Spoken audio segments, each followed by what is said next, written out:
다 함께 매일 드리는 기도로 6월 1일 새벽 기도를 하나님께 올려드리겠습니다. 하나님 아버지, 이 땅의 가정을 회복시켜 주시옵소서. 갈등과 다툼으로 깨어진 가정이 하나가 되게 하시고 몸과 마음의 상처가 회복되게 하옵소서. 홀로 사는 이들과 함께하여 주시고 가난한 이들을 돌보아 주시옵소서. 한반도의 평화를 지켜주시고 복음으로 통일되게 하여 주시옵소서. 교회와 가정에서 믿음의 대가 잘 이어지게 하시고 성령님의 인도하심에 따라서 저희 교회의 5대 본질인 예배와 교육과 선교, 성도의 교제와 봉사에 힘쓰게 하옵소서. 모든 교육자들이 성령님으로 충만하게 하시고 모든 성도들이 하나님의 말씀을 따라 행진하여 가게 하옵소서. 예수님의 이름으로 기도드립니다. 아멘. 다 함께 찬송가 393장 하나님께 찬양하겠습니다.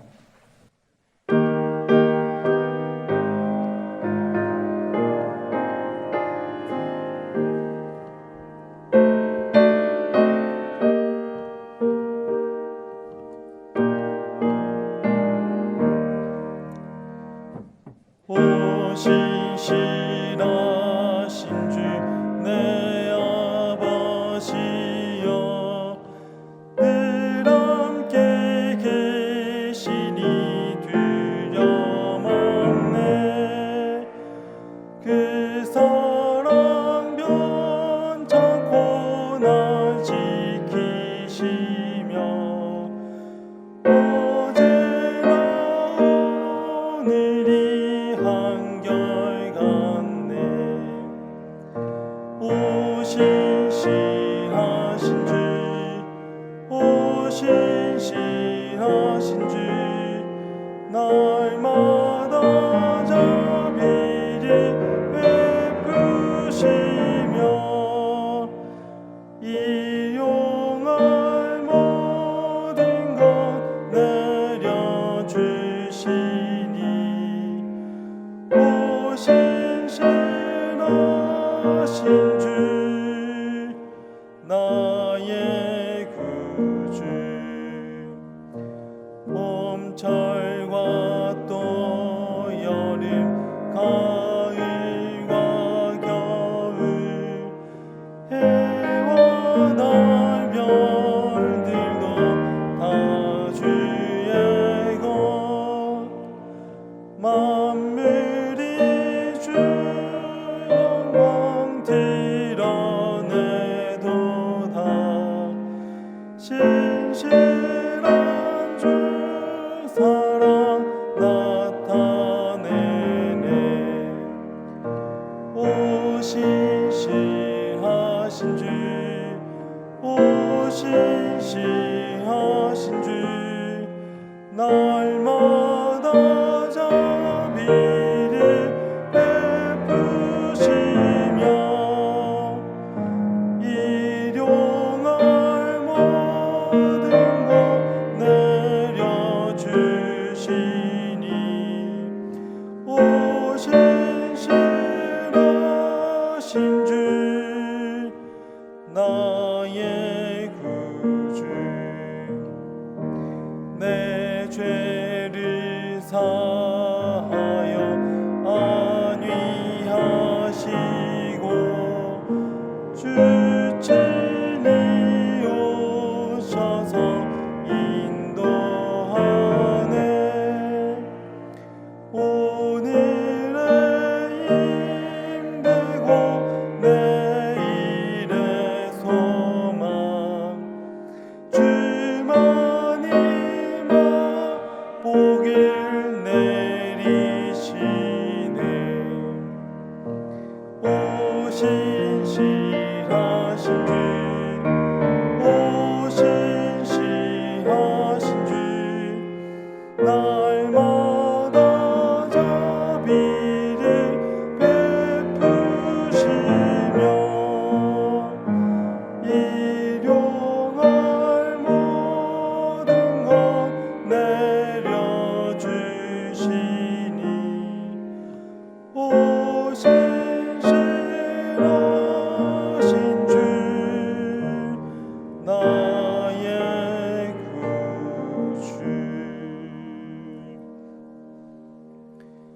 오늘 저희에게 주시는 하나님 말씀은 구약성경 시편 54편입니다. 구약성경 시편 54편입니다. 하나님이여 주의 이름으로 나를 구원하시고 주의 힘으로 나를 변호하소서. 하나님이여 내 기도를 들으시며 내 입의 말에 귀를 기울이소서. 낯선 자들이 일어나 나를 치고 포악한 자들이 나의 생명을 수색하며 하나님을 자기 앞에 두지 아니하였음이니이다. 셀라. 하나님은 나를 돕는 이시며 주께서는 내 생명을 붙들어 주시는 이시니이다. 주께서는 내 원수에게 악으로 갚으시리니 주의 성실하심으로 그들을 멸하소서. 내가 낙헌제로 주께 제사하리이다. 여호와여 주의 이름에 감사하오리니 주의 이름이 선하심이니이다. 참으로 주께서는 모든 환난에서 나를 건지시고 내 원수가 보응받는 것을 내 눈이 똑똑히 보게 하셨나이다. 6월의 첫날 하나님 앞에 새 하루와 또 새 달을 맞아서 기도하게 하신 하나님께 감사를 드립니다. 호국 보훈의 달, 우리 교회가 한 마음과 한 뜻으로 나라를 위해서, 교회를 위해서, 가정을 위해서 기도해야 할 줄 믿습니다. 새벽을 끼워 모두 기도하는 우리 성도님들에게 하나님의 영이 가득 깃들고 또 담대하게 하나님의 말씀을 전하는 모든 성도들 되기를 주님의 이름으로 간절히 축복합니다. 시편 54편은 다윗의 맞쓰기, 다윗의 교훈시로서 표제어에는 이렇게 기록되어 있습니다. 10사람이 사울에게 이르러 말하기를 다윗이 우리가 있는 곳에 숨지 아니하였나이까 하던 때, 도망자로 10광야에 머무르던 다윗이 그곳에서 하나님께 기도하고 깨달았던 내용들을 교훈 삼아 시로 읊었습니다. 계속해서 다윗이 사울 왕에게 쫓겨서 도망자의 신세를 지고 있는 것은 저희가 잘 알고 있습니다. 화요일에는 놉당으로 도망하였다가 그들을 도와준 제사장들을 다 사울의 칼에 도액의 손에 죽임을 당한 그러한 사건들이 있었습니다. 여전히 다윗은 사울 왕의 추적에 도망하는 상황이었고 이제 다윗은 그일나라 하는 곳에 숨어들었습니다. 다윗이 혼자서 도망자의 삶을 사는 것이 아니라 다윗이 가는 곳곳마다 사람들이 모이기 시작했는데 다윗과 같은 처지의 사람 또 비슷한 사람들이 하나 둘씩 모여들기 시작하는 겁니다. 그렇게 해서 그일라에는 400명이나 되는 많은 사람들이 모였습니다. 사무엘상 22장 2절에는 이렇게 기록되어 있습니다. 환난당한 모든 자와 빚진 모든 자와 마음이 원통한 자가 다 그에게로 모였고 그는 그들의 우두머리가 되었는데 그와 함께한 자가 400명 가량이었더라. 그런데 그곳에 추수할 때가 되었을 무렵 블레셋 군대들이 그일라 지역의 타작마당을 탈취하고자 침략을 하였습니다. 다윗은 블레셋 장군 골리앗을 단번에 넘어뜨린 그러한 경험도 있고 블레셋과의 전쟁은 치러볼 대로 많이 치러봤던 장군이었습니다. 유다의 약탈을 모른 척하자니 마음이 허락하지를 않고 또 앞서 나가서 싸우자니 도망자 상황에 사울의 눈에 발각될 것만 같습니다. 갈팡질팡하는 그 상황 가운데 다윗은 어떻게 나아갔겠습니까? 하나님 앞에 무릎을 꿇고 기도로 물었습니다. 하나님, 도망자의 신세로 숨어 지내고 있는 이 상황에 제가 그일라를 구원해야 하겠습니까? 하고 하나님께 물었습니다. 그런데 함께 생활하는 무리들은 같은 처지와 상황과 여건을 가졌었던 그 많은 무리들은 다윗이 하나님 앞에 기도하고 또 나아간다 그렇게 여겨졌을 때 다윗의 심정은 뒤로하고 자신들의 두려움과 형편만을 운운할 따름이었습니다. 다윗이여 무슨 기도를 하는 겁니까? 지금이 기도할 때입니까? 사울왕의 추적에 도피 중인 상황에 가슴을 이렇게 졸이고 있는데 블레셋 군대와 마주하면 저희들의 목숨은 더 위험합니다. 우리가 먼저 살고 봐야 하지 않겠습니까? 그러나 다윗은 사람들의 소리에 귀 기울이기보다 돌아가는 상황과 현실을 마주하기보다 하나님을 향한 마음과 그 믿음에 집중을 하였습니다. 하나님만을 의지하고 하나님께 기도를 드렸다 하는 겁니다. 다시금 하나님께 기도로 묻고 하나님의 뜻에 따라 블레셋 군대를 무찌르고 결국 그일라를 구원해 내었습니다. 그럼에도 참 씁쓸한 것은 자신이 발각될 수 있는 그 상황을 감수하고 그일라를 또 그 사람들을 돕기 위해서 블레셋을 무찔렀는데, 심지어 사울 왕은 블레셋의 침략에도 그일라의 백성들을 그렇게 버려두고 있는데, 돌아오는 결론은 높 땅의 제사장들과 같이 죽게 될까 두려워서 도리어 다윗을 고발하는 그일라 사람들인 겁니다. 그렇게 도망하고 또 피해서 찾은 곳이 오늘 그 표제에 등장하는 십광야입니다. 하지만 그곳에서도 상황은 그리 다르지 않았습니다. 표제의 내용입니다. 10사람이 사울에게 이르러 말하기를 다윗이 우리가 있는 곳에 숨었나이다. 10광야에 있는 사람들도 똑같이 사울 왕에게 고발하고 있습니다. 즉 이제 다윗은 아무 곳에도 갈 곳도 숨을 곳도 없는 겁니다. 그일라 사람들의 배신과 이제는 더 이상 나아갈 수도 없는 상황이다, 절망적이고 또 암울한 그러한 현실 아니겠습니까? 이러한 상황 가운데 다윗이 고백을 하는 겁니다. 1절부터 3절까지의 말씀을 같이 한번 읽어보겠습니다. 하나님이여, 주의 이름으로 나를 구원하시고 주의 힘으로 나를 변호하소서. 하나님이여, 내 기도를 들으시며 내 입의 말에 귀를 기울이소서. 낯선 자들이 일어나 나를 치고 포악한 자들이 나의 생명을 수색하며 하나님을 자기 앞에 두지 아니하였음이니이다. 나라와 민족을 지키기 위해서 자신의 모든 생명과 죽음을 각오하고 그렇게 싸워냈는데, 백성들의 그 돌봄을 위해서 최선을 다했지만 돌아오는 것은 자신들의 일과 앞선 배신만 돌아올 뿐이었습니다. 이제는 더 이상 피할 길도 없습니다. 그렇다고 어떻게 하면 좋습니까? 한탄하고 낙심하면서 주저앉아 있는 그러한 다윗이 아닙니다. 그럼에도 주님, 저를 구원해 주시고 힘을 주시옵소서, 나를 변호하시고 붙들어 주시옵소서 하고 기도하는 다윗입니다.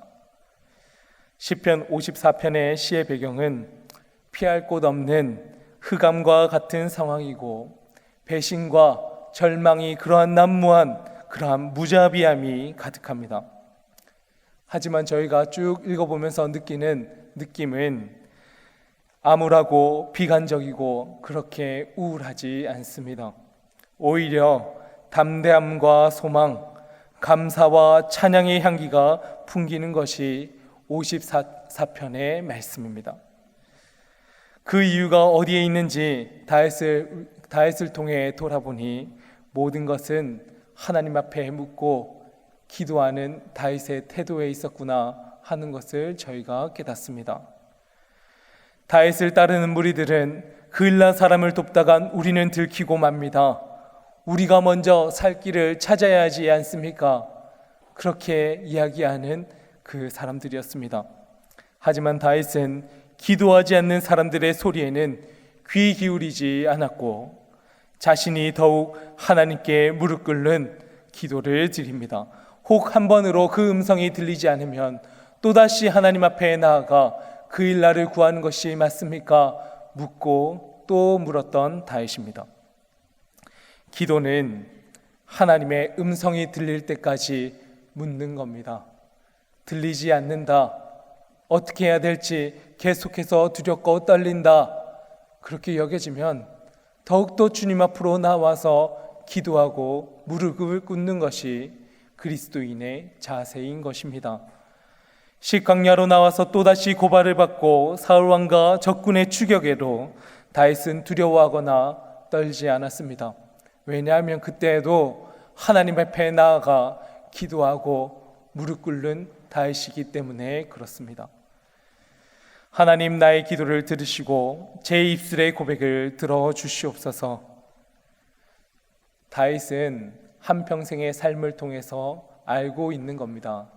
하나님 앞에 무릎 꿇으면 하나님께서는 그 음성을 들려주시고 하나님께서는 죽음 가운데서도 살려주시는 하나님이시며, 내가 양떼를 치던 그 목자의 삶을 살아갈 때에도, 골리앗의 그 큰 장군을 무찌르는 때에도 하나님께서는 나와 함께 하셨다. 그리고 그 함께 하시는 하나님은 기도하실 때 나의 마음에 가득 채움으로 함께 하셨던 하나님이라 하는 것을 깨달은 다윗입니다. 4절과 5절 말씀을 다 같이 고백하겠습니다. 하나님은 나를 돕는 이시며 주께서는 내 생명을 붙들어 주시는 이시니이다. 주께서는 내 원수에게 악으로 갚으시리니 주의 성실하심으로 그들을 멸하소서. 아멘. 불의한 상황과 어려운 환경 속에서도 하나님 앞에 기도할 때면 불안함과 두려움은 믿음으로 변화되어집니다. 한 걸음 더 나아가 그 믿음의 확신은 하나님께 올려드리는 감사와 찬양의 제사가 된다. 그렇게 고백합니다. 6절과 7절을 제가 읽어보겠습니다. 내가 낙헌제로 주께 제사하리이다. 여호와여, 주의 이름에 감사하오리니 주의 이름이 선하심이니이다. 참으로 주께서는 모든 환난에서 나를 건져내시고 내 원수가 보응받는 것을 내 눈이 똑똑히 보게 하셨나이다. 아멘.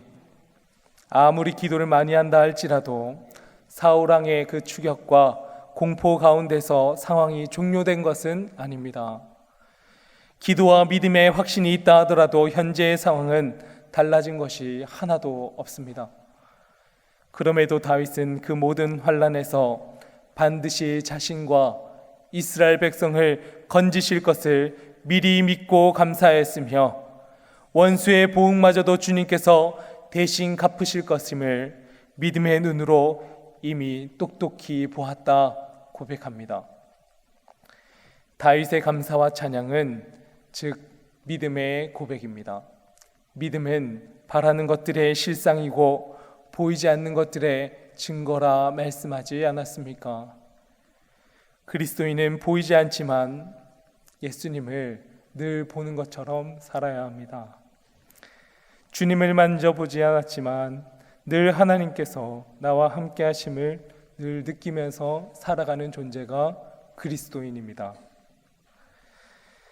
비록 보지 못하고 느끼지 못해서 저희는 하나님이 없다, 그렇게 잊어버리는 인생들을 다 살았습니다.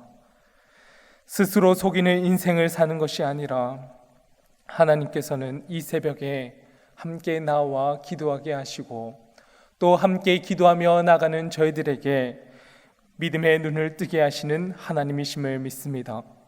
함께 기도할 때 성령님께서는 저희들의 심령에 성령 충만함에 뜨거운 하나님의 마음을 심겨주시고 나라와 민족과 가정과 개인의 많은 어려움과 형편과 아픔과 고난을 다 기도하게 하시는 하나님이실 줄 믿습니다. 저희들만의 기도만 하는 것입니까? 중보기도로 아프고 지친 분들이 떠오르고 그들을 위해서 그 일날을 향해서 돕고 또 구원해냈듯이 저희들도 이웃들을 향해서 기도하고 중보해야 할 줄 믿습니다.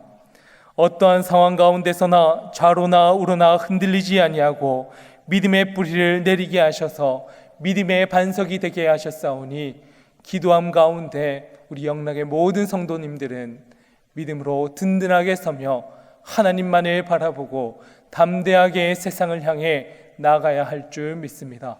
그러한 믿음으로 오늘도 살아내시는 우리 성도님들 다 되시기를 주님의 이름으로 간절히 축원합니다. 기도하겠습니다. 하나님, 저희는 늘 깨어있지 못해서 힘들고 어려운 상황을 겪을 때면 걱정과 두려움에 떨기도 하며 병약하고 지칠 때면 이제는 다 끝난 것 같이 좌절하는 삶을 살기도 했습니다. 하지만 항상 기뻐하고 쉬지 말고 기도하라, 범사에도 감사하라 말씀하신 대로 늘 깨어서 기도하며 범사에도 감사하는 삶을 살아갈 때 주님께서는 저희들의 삶을 선으로 바꾸시며 기쁨으로 감사함으로 살아갈 수 있도록 인도하시는 하나님이심을 믿습니다.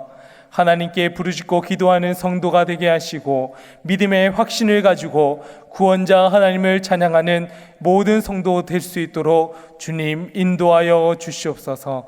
감사드리며 예수님 이름으로 기도합니다. 아멘. 이제는 다 함께 작은 소리로 합심해서 기도하겠습니다. 불의한 환경과 어려운 상황에 처해 있다 할지라도 하나님께 무릎 꿇고 기도로 물으며 믿음으로 응답받는 모든 성도가 되게 하여 주시옵소서. 영락에 속한 교육기관들, 교회 부설 어린이집과 영락유치원, 신당오동 어린이집, 영락중고, 영락의료과학고, 대강초중고, 보성여중고를 통해 학생들이 복음을 듣고 예수님의 제자로 자라갈 수 있도록 김정혁 선교사와 하영인 선교사의 가정과 사역을 위해서 다 함께 합심하여 기도하시고 개인의 기도 제목을 가지고 계속 기도하겠습니다. 사랑의 주님, 오늘 저희에게도 하나님의 말씀을 들려주시고 또한 시편의 말씀을 통해 하나님의 마음과 다윗의 상행에 또 처지들을 다시금 돌아보게 됩니다. 주님께서 베풀으셨던 그 은혜와 사랑의 마음들을 다시금 깨닫게 도와주시고 합심하면서 저희들의 마음을 모으고 기도하며 나갈 때 성령 하나님께서 저희들의 마음에 또한 주님의 그 뜻을 불러일으켜 주시고 온전히 하나님께서 우리를 붙드십니다. 하늘과 고백과 같이 늘 감사함의 제사와 찬양을 올려드릴 수 있는 우리 성도님들 될 수 있도록 도와주시옵소서. 기도한다고 그 상황이 변화되는 것이 아닙니다. 하나님, 우리가 그리스도인으로 살아간다고 불의한 세상이 변화되어지지 않습니다. 악은 악으로 갚으며 또 선으로 나가지 못하는 그 현실 가운데 있지만 성령 하나님께서 기도하는 저희들의 심령을 변화시켜 주시고 바라보는 눈을 뜨게 하시며 믿음의 눈으로 세상을 살아가면 아무런과 낙담과 두려움으로 살지 아니하도록 주님 저희들을 붙들어 주시옵소서. 영락의 모든 교육기관들을 주님께서 붙들어 오셔서 어린이집과 유치원과 영락중고와 의료과학고, 대강초중고, 보성여중고 그 모든 학생들의 그 마음들을 붙들어 오시고 자라남에 있어서 예수님의 마음으로 길러가게 하시고 하나님의 마음으로 그 심령을 다할 수 있도록 주님 함께 기도하게 하시옵소서. 그리할 때 우리 자녀 세대들이 믿음 안에서 온전히 키워져 갈 수 있으리라 믿습니다. 김정혁 선교사님을 붙들어 주시고 또 그 가정 가운데 건강의 복을 다해 주시고 또 장유착으로 어려워하는 우리 선교사님에게 건강의 복을 더해 주시고 또 교통사고 이후에 그 어려움을 잘 극복하고 이겨낼 수 있도록 도와주시며 하영인 선교사님의